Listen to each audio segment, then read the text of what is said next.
بسم اللہ الرحمن الرحیم۔ اور اپنی صبح کا آغاز صلاۃ التہجد سے کریں۔ تہجد کے لمحے اللہ کی رحمتوں کے نزول کے خاص لمحے ہوتے ہیں۔ میرے بزرگ فرمایا کرتے تھے کہ باطن کی صحت کے لیے تہجد کی نماز بہت ضروری ہے، اور جسم کی صحت کے لیے صبح کی سیر بڑی ضروری ہے۔ تو یہ دو چیزیں جو ہے وہ بہت ضروری ہے۔ تو بالخصوص یہ بچے جو ہیں، جب اس عمر میں یہ ان کی عادت پختہ ہو جائے گی تو یہ زندگی کی آخری سانس تک باقی رہے گی۔ میرے بزرگ فرمایا کرتے تھے کہ مجھے تہجد کا عادی میری ماں نے بنایا۔ وہ کس طرح کہتے ہیں کہ جب تہجد کا وقت ہوتا تو میری ماں میرے پاؤں آ کے دباتی تھی اور میں جلدی سے اٹھ جاتا، تو وہ تہجد کے لیے مجھے مصلی پہ بٹھاتی۔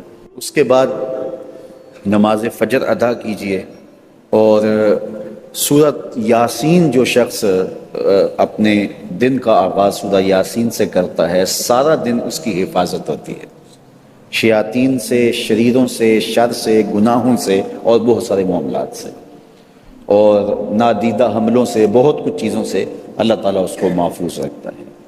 تو سارے سورہ یاسین کی تلاوت اپنے معمولات میں شامل کر لیں۔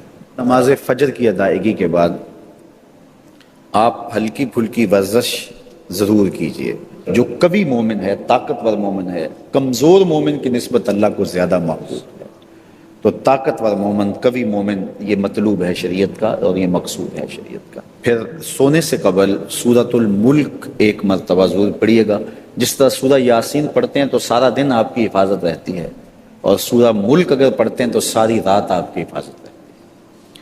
اور سورہ واقعہ ایک مرتبہ یہ زندگی میں معمول بنا لیں، کیونکہ ہمارے جو معاشی مسائل ہیں اس کا بہترین روحانی حل سورہ الواقعہ ہے۔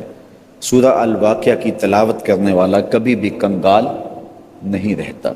میں جب بھی اللہ کی توفیق سے یہ محسوس کرتا ہوں کہ ادارے کو وسائل کی ضرورت ہے تو سورہ واقعہ کو زیادہ پڑھنا شروع کر دیتا ہوں، تو اللہ خزانہ غیب سے مدد فرما دیتا ہے۔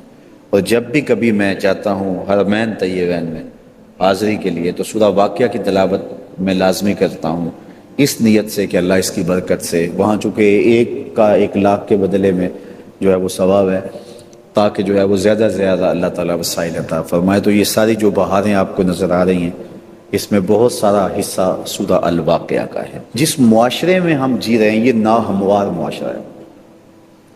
یہ ہمارے خاندانی نظم ہو تو وہاں بھی عجیب سی بولی اور عجیب سی لینگویج ہوتی ہے، اور ہمارا دیہاتی کلچر بھی، ہمارا شہری کلچر بھی، وہ بھی عجیب سا ہوتا ہے۔ اسی طرح جو ہے وہ یہ ہمارے مدارس کی، مساجد کی دنیا بھی، یہ بھی ایک الگ کائنات ہوتی ہے۔ تو اس میں بھی مخصوص ایک طریقہ کار ہے اپنے مد مخالف کے لیے اور اپنے مد مقابل کے لیے۔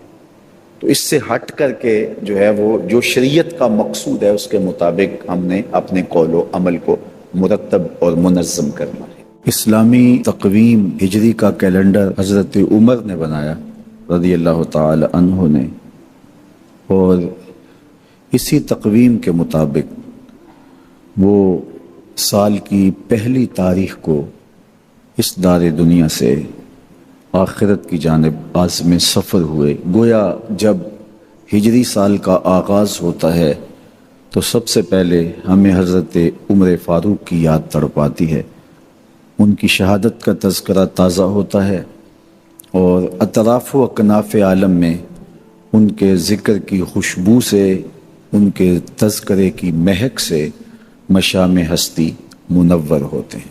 تو یہ نئے سال کا آغاز ہے، ہم نئے عزم کے ساتھ آگے بڑھیں۔